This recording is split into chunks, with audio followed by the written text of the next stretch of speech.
understand that that beam is a solid hollow section of at least 3mm thick steel plate. The amount of impact that had to give to bend that in with that got to be serious.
Still tight, none ain't back off, none ain't slack.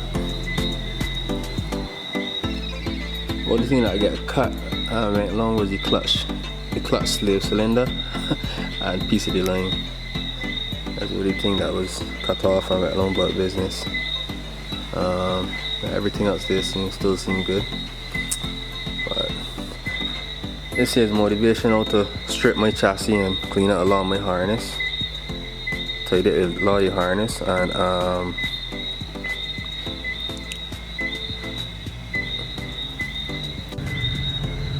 that's on the tall man.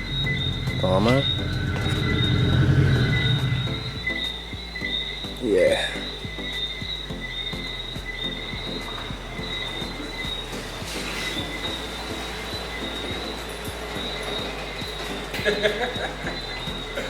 That one that up and out there, so just no? Yeah. They're breaking up, but they're not a little clean. They're breaking up, so. So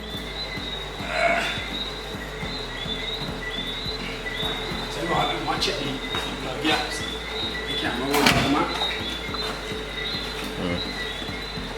So I can call it right. So I think what you don't want no more boost. The last experience is what got you. The problem is you gotta remember you have early 2000s. Yeah. Right. Then one on these cars after 35 pounds, after 35 pounds you risking. And the head that had the uneven though? Head lift and all that thing. That had the uneven too. Probably would work on the one thing. They can't work on the fucking performance car. No, I'm saying that you got the wrong thing. Fucking you look Lucas. You would have given it back so too? You dog. What? You would have given it back so too now? Boy, say look terrible. Oh man, all it look. So that hey got this here living. Now we get there. Put that in the channel. Honestly, Oh blood. I mean I noticed it before. Put that in the channel, boy. I noticed it before, but normally I know I think you're an idiot. Alright. So I think the man that's taking a tempo I'm telling you, car feel sick. But literally, car feel times better or less pounds. This car feel faster when it was only 30 pounds. When I do that 7.5B. Yeah, by far. By far, oh yeah man. It feels a lot stronger than that. That's what I done. You know, what, 35?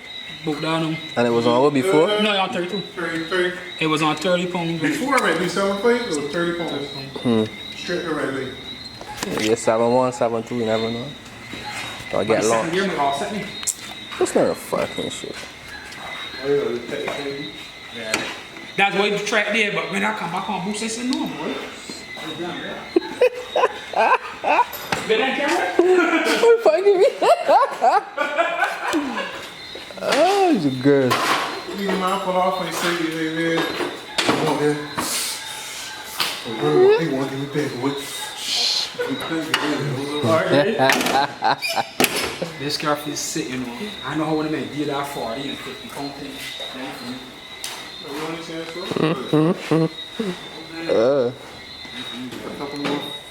Where you get that? You think you can get a cast of third? But no, he may not need it. He be maybe a girl forever. Well, the thing with he told us, he's so frightened. He frightened with all kind of different things. My everything's going.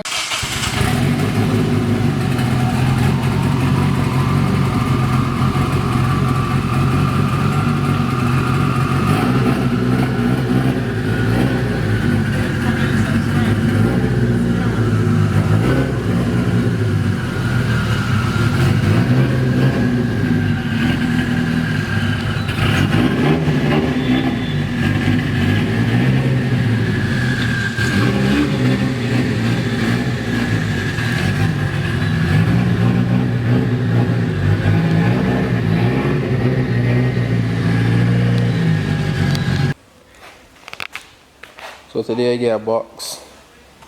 Seems like it's working pretty good. Smooth and nice. No growling or no coarseness. Everything a little tight. Got some surface rust on the outside, but other than that, seem pretty smooth. So what I will do is dismantle it, take out my LSD out the other box and most of the clusters out the other box and put inside the disc casing. With the car now, basically I got to take out the harness, take out all the lines and wires, brake booster, everything. So but my plan with the car now is to strip it completely and clean it up, clean out all the harness, clean out the wires. I'm thinking what we're going to do is run some bolt heads from the harness to the inside outside, so all wires go to one complete location. That way I got wires running left side of the engine bay, right side of the engine bay, up and down, left, right, all over. So I'm going to take off the fenders, etc. And my next plan is to tube. I would like to tube the front of the chassis because the car under so much stress. I find a lot of the chassis actually cracking up. And there's a crack, there's a lot of stress cracks all down behind, there's a lot of stress cracks. So my plan for now is to take out all the harnesses, lines, everything, and tube the front half of the car where possible. Try to reinforce the front, get it as strong as possible.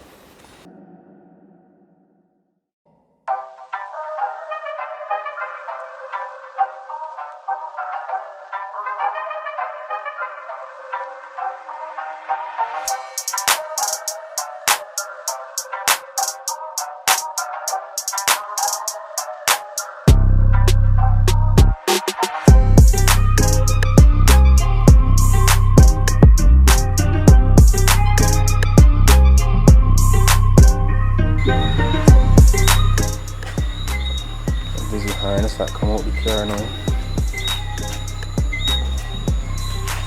Harness really needs some cleaning up on. But these are connectors here, and they look real bad. I got one set of wires going slow for injectors, your temp sensor. Another set of wires going slow, the original harness now for the car. I still got the automatic transmission harness there, still in there. So I can open up the whole complete harness and take out all of them wires that ain't necessary. A lot of these wires mostly going slow for the transmission and solenoids, etc. that can't have it. So basically every piece of engine harness and majority chassis harness that I got outside completely stripped now.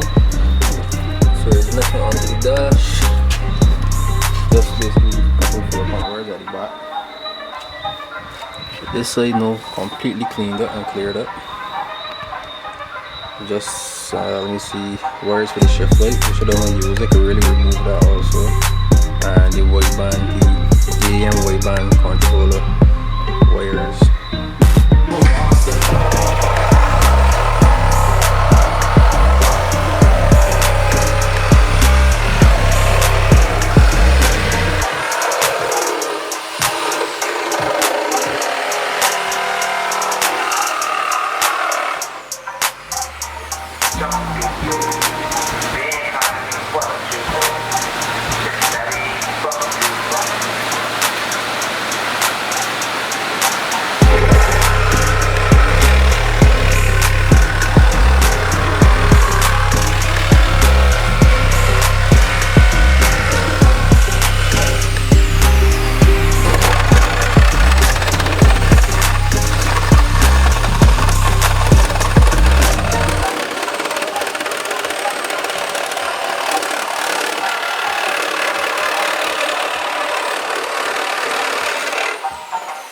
So my next order of business from here now, the brake booster out, so you can see all this part of the firewall where it had.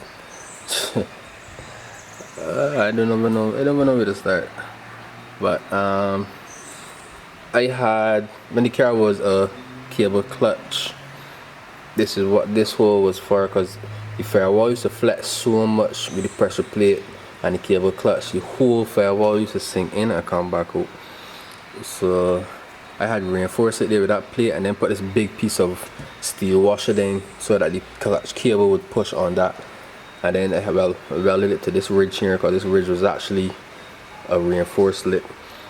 So when they converted to hydraulic then, all that was still just there dangling, had some wires coming through the holes, etc. But we can cut off all of that, cut right there. I'm going to see if we can bend back the ridge, bring it back up, straighten it out and weld it back together. I'm more sure the firewall behind here was cracked up pretty bad. So what we'll do is cut away all of that and force back with the firewall and plate it nice and clean then on top of that. This here is where the original clutch, where the hydraulic clutch pedal goes on. Right, so this is as far as they get now with the chassis.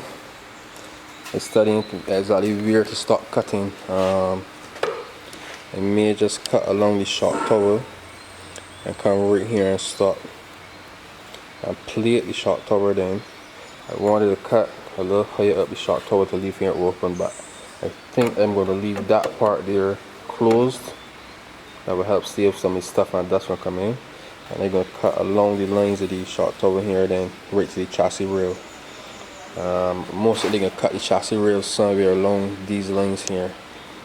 Cut back the chassis a little bit, maybe about a foot or so. And the same thing on this side. We'll remove all of these original mount brackets that the engine was originally mounted on and cut the chassis rail then, cut the chassis plate then along the shock tower again, right down here. That way I ain't gotta move my brake lines or anything.